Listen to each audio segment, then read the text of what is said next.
Je trouve que c'est assez stylé, on dirait que. Enfin, un peu Spider-Man quoi. Hello les petits potes, on se retrouve pour un récap du mois de. Que dalle, il n'y a pas de mois. Je crois que la dernière fois que j'ai uploadé une vidéo c'était il y a un mois, mais c'était à peu près le 10 février. Je suis à Bali, let's go. Je suis arrivé le 20, ça fait une vingtaine de jours. Ce soir d'ailleurs, j'ai mon pote Mika qui me rejoint. On reste encore dans ce petit appart 10 jours et ensuite on va dans sa villa. Ça va être cool. J'ai noté les trucs que je dois vous raconter. J'ai reçu la subvention de French Tech Tremplin, donc très cool. 23 000 balles sur le compte. A priori, je vais pouvoir l'utiliser pour me payer en auto-entreprise. À voir, à confirmer, mais je pense que ça va être ok. Je ferai ça d'ici fin mars.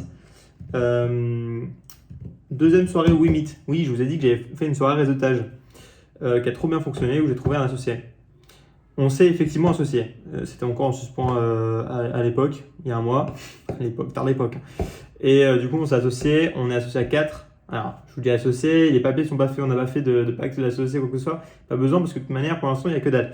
Donc, j'ai fait un site. Le service qu'on fait, c'est du nettoyage de vitres, un peu ubérisé en fait, tout simplement. Une ubérisation du lavage de vitres. Et on est en train de faire de la publicité pour voir un peu l'attraction, quels sont les coûts d'acquisition et voir si c'est viable. On s'adresse qu'aux professionnels et aux commerçants. Voilà, je suis dirigeant du coup de ce truc. De Vitrio, pardon. Je suis dirigeant de Vitrio. Donc là, pour l'instant, ça me prend pas beaucoup de temps. Mais le jour où ça fonctionne, dans 2, 3, 4 mois, je sais pas exactement quel temps ça va mettre, potentiellement c'est un mois, hein, j'en sais rien. Je vais beaucoup m'investir là-dessus sur 1 an ou 2 ans, histoire de bien scale le truc et pouvoir soit le revendre, soit que ça continue à faire de l'argent et qu'on place des salariés. Très très très cool de s'associer. C'est-à-dire que vraiment, là pour l'instant, j'ai fait tous mes projets quasiment seul depuis le début, depuis 1 an. Hein. C'est très très cool de s'associer. Je me suis aussi foiré sur une soirée de réseautage. Il y a une deuxième soirée qui s'est bien passée à Marseille. Et la troisième soirée, j'étais pas là. Il y avait 10 inscrits. Je me suis dit, vas-y, je maintiens pas. Je savais qu'il allait avoir genre 50% présent. Je me suis dit, bon, 5 de 5, let's go. Je crois qu'il y a eu 1 ou 2 personnes. En vrai, je suis un connard.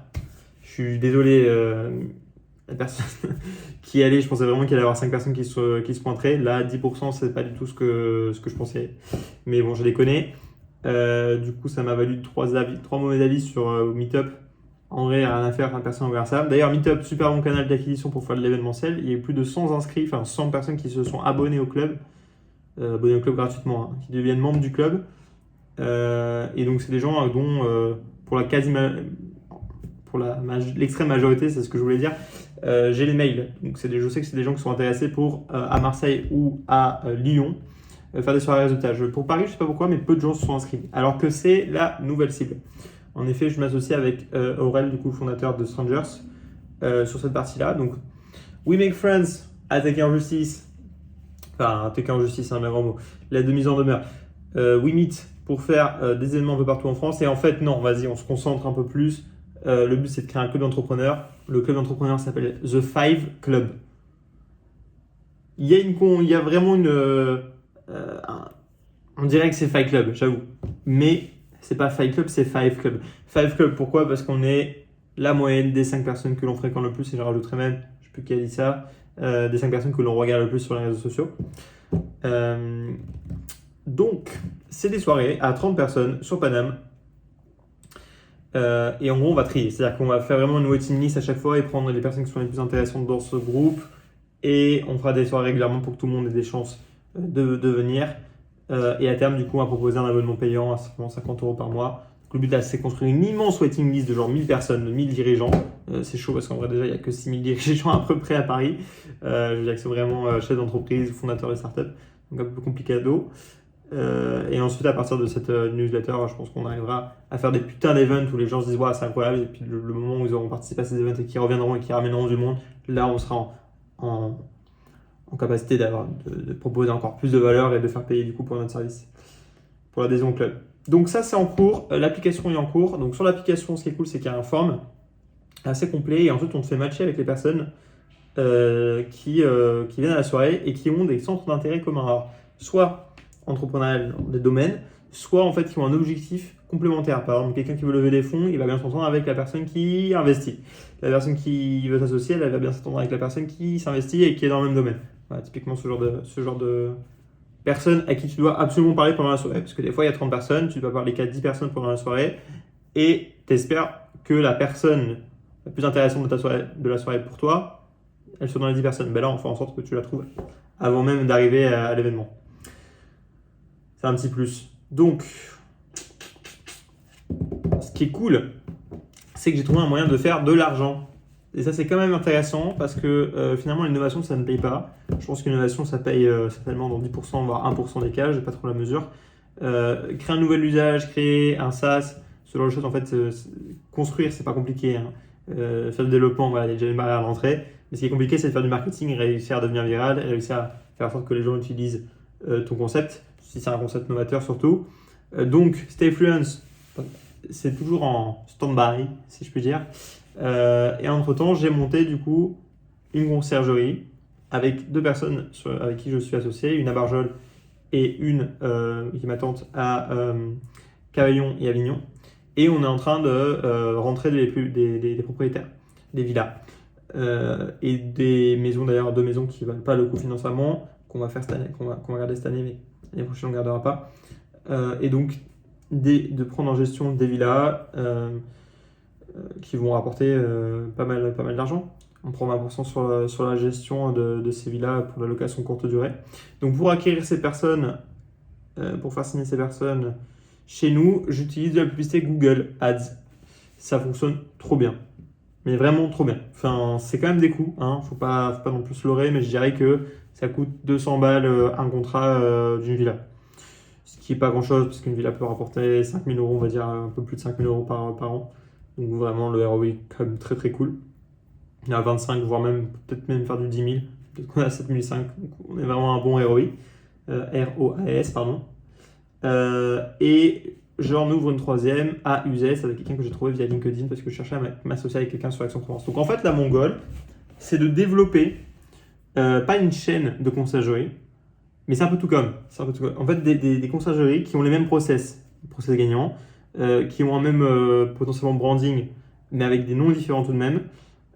Potentiellement, il faudra fusionner après, je ne sais pas exactement. Mais pour l'instant, si vous voulez, je vais filer 51% des parts à chacune de mes associés en l'occurrence, pour qu'elles soient complètement libres. Et moi, ce que j'apporte, c'est être sales avec les propriétaires, l'acquisition, donc site web plus publicité, et la gestion des annonces. Elles s'occupent de l'opérationnel, ce qui est le plus chronophage. À la fin, c'est le plus chronophage. Il y a une barrière à l'entrée pour les autres tâches, mais il y a des gens qui peuvent le faire. Mais là, ce que je propose, c'est vraiment de séparer l'opérationnel du non-opérationnel. Comme ça, moi, je peux du coup scale avec différentes personnes. Très très cool d'avoir du coup des associés sur le terrain qui puissent gérer les choses pour les conciergeries. Skill Exchange, donc c'est une plateforme de mise en relation pour échanger des services. Ça, c'est un truc que j'ai fait il y a genre 2-3 mois déjà, sur un coup de tête, parce que j'étais en mode, waouh, trop bonne idée. Plein de gens qui m'ont dit, c'est un truc qui a été testé, refait, nanana. Bon, j'ai des bons retours dès le départ, si vous voulez, mais en effet, c'est difficile, il faut créer une communauté, etc. En vrai, j'ai pas le temps pour me mettre sur un projet aussi gros. Donc, grosse mise de côté, c'est pas un stand-by, c'est mise de côté pour le moment. Et un jour, je retournerai sur la plateforme et je referai un test marketing. Je mettrai des publicités, je mettrai des ads de Facebook pour présenter l'usage et voir si ça peut décoller. Et pour l'instant, ça dégage. Personal branding, j'ai embauché quelqu'un. Ça a mis un peu de temps à démarrer, mais maintenant c'est bon. Par contre, j'ai pas assez de contenu à lui envoyer en fait. Là, par exemple, il me faut des photos pour qu'il puisse faire des carousels. J'ai personne avec moi pour me prendre en photo. En vrai, c'est peut-être une excuse, mais je m'en suis passé. Mais du coup, j'attendais que Mika arrive pour prendre des photos de moi et que je puisse du coup les envoyer à mon community manager pour qu'il puisse créer des carousels. Pour la vie perso, je suis arrivé à Bali depuis 20 jours. Pour l'instant, je suis dans mon appart. J'ai pas rencontré énormément de monde. J'ai pas fait trop l'effort en vrai d'aller rencontrer beaucoup de monde. J'ai bossé sur mes projets. J'ai kiffé la piscine. J'ai kiffé manger local, aller me balader. Mais sans plus. Et voilà. Aujourd'hui, j'ai rencontré un gars. En fait, j'ai prospecté quelqu'un. Je cherche en fait maintenant pour Stayfluence à contacter des OTA, donc des Online Travel Agency, ou bien des conciergeries, mais des grosses conciergeries, idéalement de luxe, pour du coup échanger les séjours contre de la promotion sur les réseaux sociaux, entre des influenceurs et des property managers. Et là, j'ai trouvé la meilleure conciergerie de Bali, enfin la plus grande en tout cas, qui a, je sais plus si c'est 200 ou 300 villas à Bali, mais c'est vraiment énorme. Et bien, il se trouve que le fondateur est français. J'ai capté ça en vrai parce qu'il y avait écrit Paris University, un truc comme ça sur son profil LinkedIn. Avec Casper, j'ai scrap son téléphone, c'était un numéro indonésien. J'ai envoyé un message sur WhatsApp et bingo, c'était la bonne personne. En 1 heure, il m'avait envoyé un message comme quoi on pouvait se rencontrer, pas chez lui, mais au bureau. Sur le bureau, mais c'était immense. Un délire. Je pense qu'il y avait facile 50 employés, mais tranquille. Hein. Ça s'est bien passé. J'ai présenté Stay Freelance du coup au directeur marketing et au fondateur. Et potentiellement, on pourrait travailler ensemble. On voit dans la semaine si ça se fait.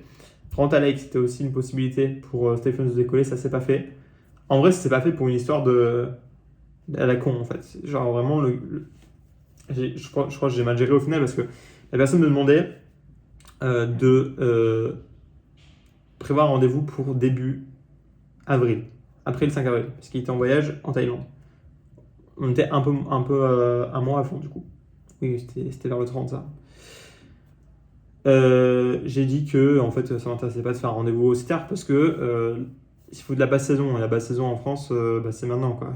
Genre dans 2 mois on est en pleine saison.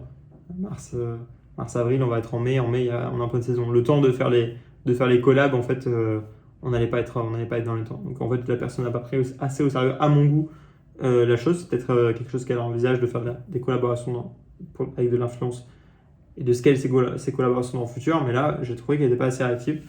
Donc j'ai préféré écourter et me concentrer sur autre chose. Voilou. Mais n'empêche que ça n'aurait... j'avais rien à perdre à prendre ce rendez-vous. Mais j'avoue, j'ai pas aimé en fait le fait de pas être pris au sérieux. Je pense que là c'était de l'écho et du coup j'ai dit laisse tomber, je préfère travailler avec quelqu'un d'autre parce que aussi j'avais potentiellement du coup une collab avec un groupe hôtelier marocain, mais ça ne s'est pas fait. Aussi, il y avait des investisseurs, des gens de Fiverr m'avaient contacté pour investir. On avait refait un rendez-vous pour un petit ticket et ils m'ont jamais recontacté. Voilà, c'est la fin de cette mise à jour. Gros bisous. Peace.